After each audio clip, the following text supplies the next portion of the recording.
101 जो burden of proof की बात करता है, अब इसको अपन रीड कर लेते हैं। Whoever desires any court, जो भी एक इच्छा रखता है, any court to give judgement, कोई भी एक कोर्ट को जजमेंट देने के लिए जिसका लीगल राइट है। अब ऐसा तो नहीं है कि लल्लू पंजू है कि जाके खड़े हो जाए, हमारा कुछ काम ना धाम और कोर्ट को बोले जजमेंट दे दे। अगर आपका लीगल राइट नहीं होगा, अगर आप प्लेंटिफ नहीं होंगे, डिफेंडेंट नहीं होंगे, आप लोगों की आपसी कुछ होगी नहीं, तो आप जाके कोर्ट में करेंगे क्या? चाय पीने जाओगे? अगर आप कंप्लेनेंट नहीं है, अगर आप अक्यूज नहीं है, भैया कोई तो आप होंगे जिस वजह से आपको कोर्ट जाना पड़ रहा है, आपकी मजबूरी है। तो बर्डन ऑफ प्रूफ को लेकर अगर मैं सिंपल बहुत सारी चीजें बताना चाहूंगी, एक सिंपल बात तो नहीं कहूंगी मैं। अब liability dependent upon the existence of the fact.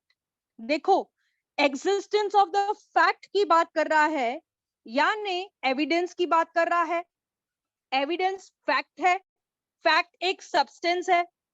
अगर वो नहीं है तो फिर फायदा क्या है? जब आप आपसी दुश्मनी नहीं, आपसी टकरार नहीं, आपस में कुछ मतभेद नहीं, तो आप जाएंगे क्यों यार? फैक्ट होगा तभी तो लेके आप कोर्ट में भिड़ने जा रहे हो, झगड़ा लफड़ा करने जा रहे हो, वरना जाओगे क्यों भाई? तो which which he asserts must prove that those facts exist। यानी कि अगर विक्की कह रहा है कि हाँ भाई ऐसा कुछ हुआ है, अभी जैसे दोस्तों से मिलने के लिए चला गया, तो ये एक फैक्ट है ना कि क्लास इंपॉर्टेंट नहीं है, लेकिन फैक्ट ये इंपॉर्टेंट कि मेरे दोस्तों के साथ अगर मैं नहीं मिलूंगा तो मेरे को तो कुछ मिलने वाला नहीं है ना? This is a important fact, this is a fact. Otherwise ये तथ्य होता नहीं, है ना? भले बाद में देखा जाएगा, अब एविडेंस को लेके मुझे प्रूव करना पड़ेगा कि ये दोस्तों के पास गया था, तो उनके दोस्तों को फोन लगाऊं, भाई तुम इसके साथ क्यों खड़े थे? तो a person is bound to prove ना, इसको प्रूव करना पड़ेगा कि हाँ ऐसा फैक्ट था, ये एग्जिस्टेंस में थे, मेरे दोस्त मेरे पीछे खड़े हुए थे, इसलिए मैं क्लास छोड़ के गया था। तो बर्डन ऑफ प्रूफ किसके ऊपर है? जो बोल रहा है, विकी बोल रहा है ना कि मेरे दोस्त आए थे, तो बर्डन इसी के ऊपर है ना। प्रूफ कौन करेगा? मैं प्रूफ करूंगी, मैं यहाँ बैठी हूँ, वो वहां बैठा है, झूठ कौन सच बोल रहा है ये तो अपने को मालूम ही नहीं है ना? तो बर्डन ऑफ प्रूफ किसके ऊपर है? अब ये विक्की साहब के ऊपर है। तो ये एक प्रोसेस होता है, जिस चीज को अगर अपने को प्रूफ करना है तो उसको हम लोगों के कुछ ऐसी चीजों से गुजरना पड़ता है कि वो बात जो है वो सिद्ध हो सके, वो एग्जैक्टली समझ में आए कि भैया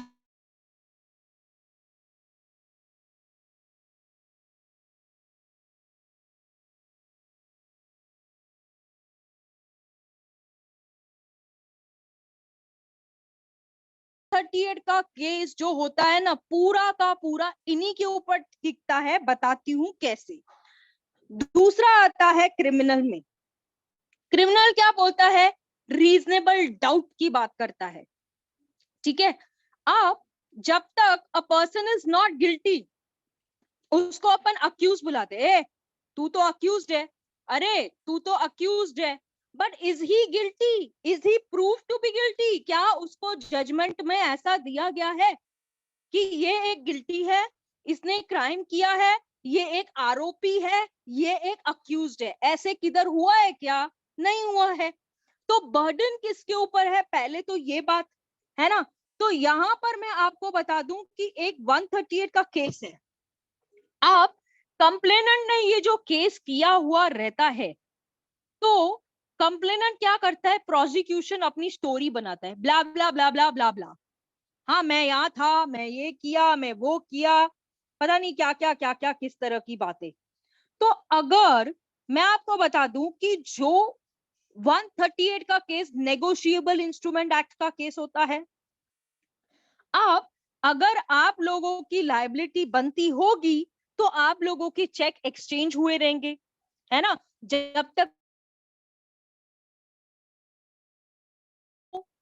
हो सकता है बिजनेस लोन हो सकता है कि ऐसे ही हमने बाय फ्रेंड दे दिया कि ये ले तेरे को पैसा चाहिए, अरे सुनना यार रात में ना एक्सीडेंट हो गया है, कुछ पैसा दे देना। हाँ ठीक है, ले ले पैसा।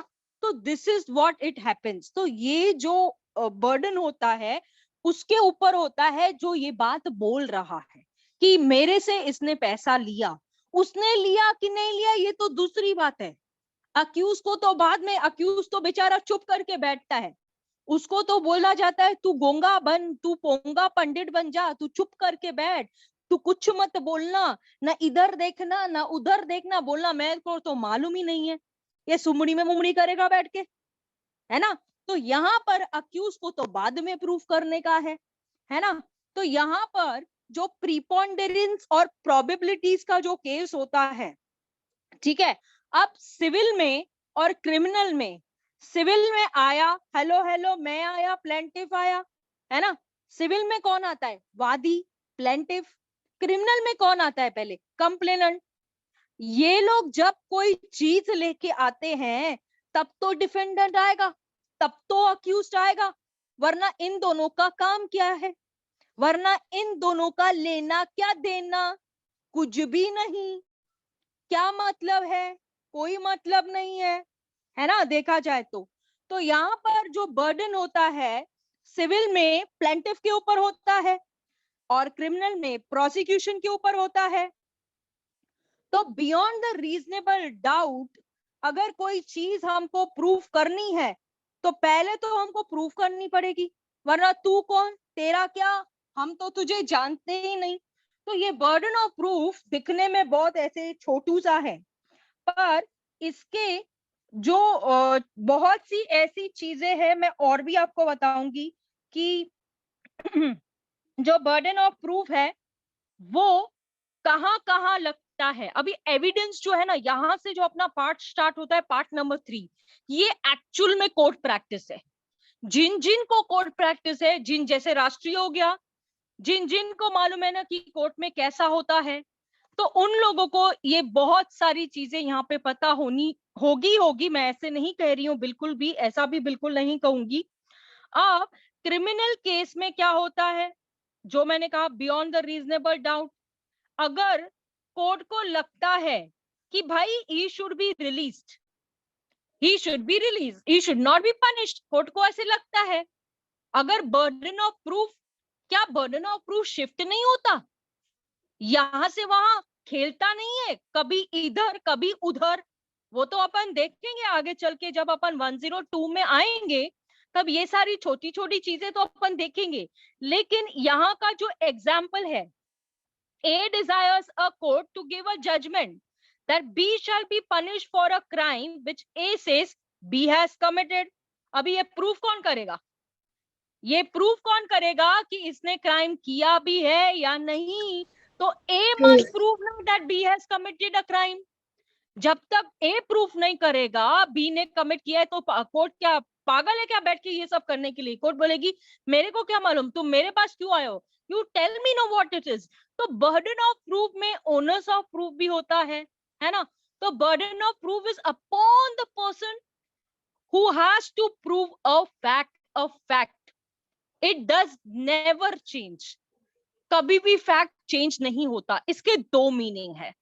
पहला, burden of proof which is fulfilled by law and the rules of pleadings। देखो burden of proof में क्या होता है, rules of pleadings ही होते हैं ना। अगर तुम जो बोल रही हो तो तुमको प्रूफ करना पड़ेगा ना, ऐसा कैसा हम मान ले, अरे भाई तू है कौन, हम क्यों सुने तेरी बात, तो तेरे पास क्या साक्ष्य है, तेरे पास क्या एविडेंस है। मैं बोल रही थी मेरे घर में ना रात में चोर घुस के आया, चोरी हुई है वो तो दिखा, चोर क्या क्या लेके आया, वो लेके गया तेरे घर से वो तो दिखा, चोर आया भी या नहीं उसका कुछ तो दिखा, कुछ तो बोल कि हमें प्रूफ होए कि हाँ भाई देखो, कंप्लेन हो जाएगी, एफआईआर भी हो जाएगी मेरे घर में चोरी है, लेकिन यू हैव टू प्रूव ना, प्रोसिक्यूशन को अपनी स्टोरी प्रूव करनी पड़ेगी कि 3 बजे आया, 4 बजे आया, घुस के आया, किधर से आया, क्या भी किया, मेरा सोना लेके गया, मेरा कपड़ा लेके गया, मेरा चश्मा लेके गया, एक्सेट्रा एक्सेट्रा एक्सेट्रा।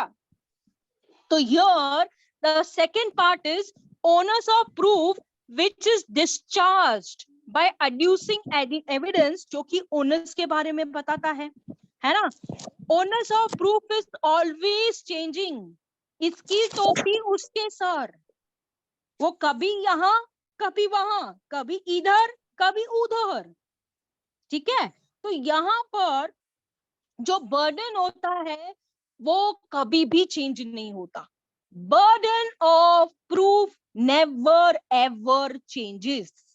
वो नहीं होता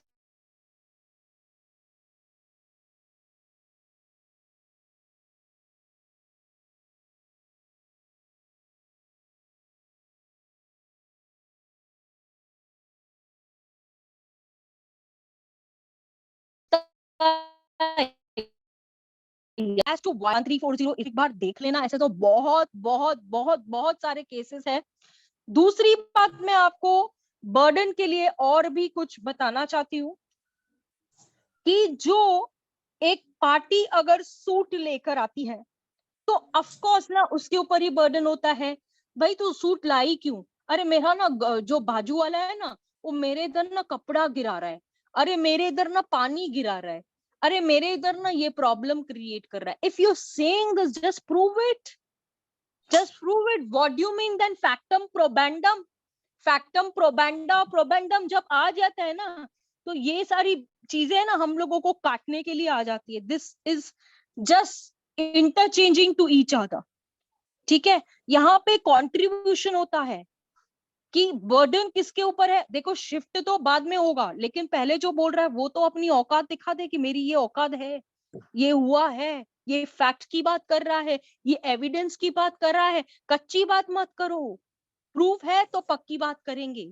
अगर प्रूफ है तो प्रूव्ड हो जाएगा, हेंस प्रूव्ड हो जाएगा। तो इस बर्डन ऑफ प्रूफ को इन शॉर्ट अपन सिविल तरफ से देखें या क्रिमिनल की तरफ से देखें तो this has to be prove by the person saying it, ठीक है। क्लियर हुआ? Example clear? नो डाउट, ठीक है। चलो एक और एग्जाम्पल ले लेते हैं जो आपके बैरक में ही है। मैं चाह रही हूँ कि ये इतना इंपॉर्टेंट नहीं होता तो मैं एग्जाम्पल्स नहीं लेती हूँ, लेकिन कोर्ट पॉइंट ऑफ व्यू से भी वेरी इंपॉर्टेंट है, ठीक है। जिसमें मैंने बर्डन ऑफ प्रूफ को लेकर आपको दो मीनिंग भी बता दिए, 101 और 102 को 2 के बारे में बता दिया मैंने, एक केस लॉ बता दी, एक एग्जाम्पल और बता देती हूँ।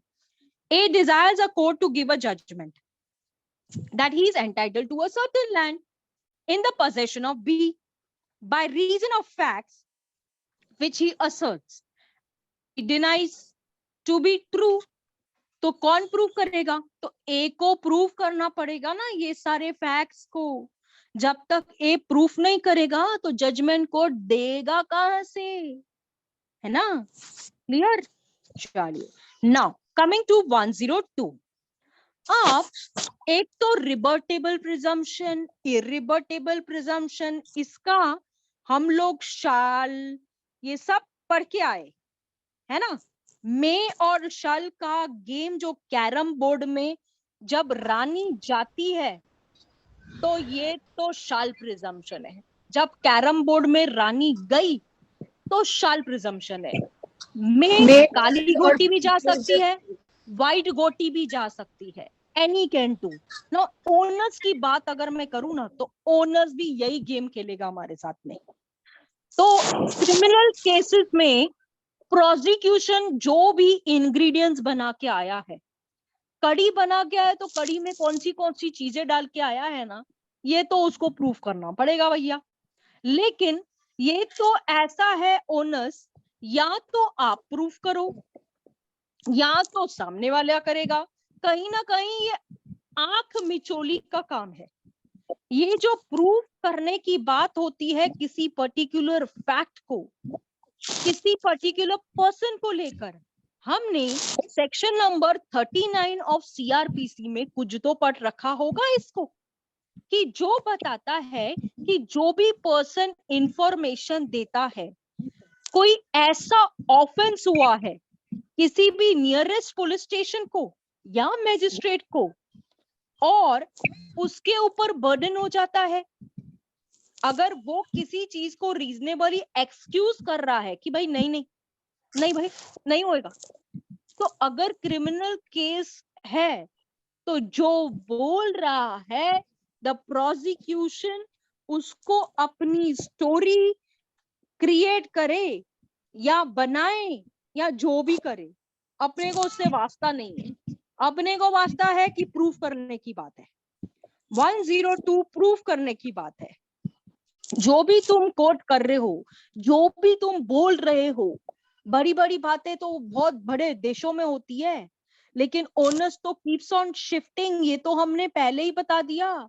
बर्डन तो स्टैटिक ही होता है, एक ही जगह टिक के चलता है, शिफ्ट ही नहीं होता। अब यहाँ पे बर्डन ऑफ ओनर्स की बात करती हूँ मैं इधर। अभी थोड़ी देर पहले विक्की ने ये कहा मेरे दोस्त आए थे, बाद में बोला मैंने कब बोला, मैंने कब बोला, मुझे नहीं मालूम, मैं तो ऐसे बोला ही नहीं, मैडम झूठ बोल रही है। हो सकता है अब मैम को प्रूफ करना पड़ेगा कि भैया मैं किससे झूठ बोल रही हूँ, झूठ नहीं वो मैम, इससे बोलता है मेरे रिकॉर्डिंग हो नाम चुका से। है, हम बोले हैं तो ऐसा हम नहीं बोल सकते हैं। अरे ये अरे ये तो ठीक है, रिकॉर्डिंग को तो मुझे बताना है ना कि भाई हाँ मेरे पास रिकॉर्डिंग है। तुम इतना सीधा मत बनो जितना हो नहीं, ठीक है, ये तो स्पेशल फैक्ट हो गया मेरे लिए। और इसने मुझे एक स्पेशल रीजन भी दे दिया और रिबेटेबल कॉन्सेप्ट भी बता दिया कि रिकॉर्डिंग तो है ना ma'am, special fact, special reason, recording तो है ना, मैम रिबर्टेबल बट वो मेरे कॉन्सेप्ट पास को ही अभी समझा है, दिया। आपके पास नहीं अभी है। हाँ देख कितना शाना है ये। अब मेरे पास है तो पर्टिकुलर फैक्ट की बात कर रहा है ना, यानी कि आप बोल रहे हो ना कि प्रूव आपको करना पड़ेगा, सीधी बात है, ये मुंह से बोल रहा है ना कि मुझे प्रूव करना पड़ेगा, तो ये पर्टिकुलर फैक्ट को तुम ही प्रूव करो, तुम ही देख के लो। मैं काय के लिए तुम्हारी टोपी लेके घूमू, तो बर्डन ऑफ प्रूफ जो है खत्म मेरे साइड और ओनर्स तुम्हारे साइड, ठीक है।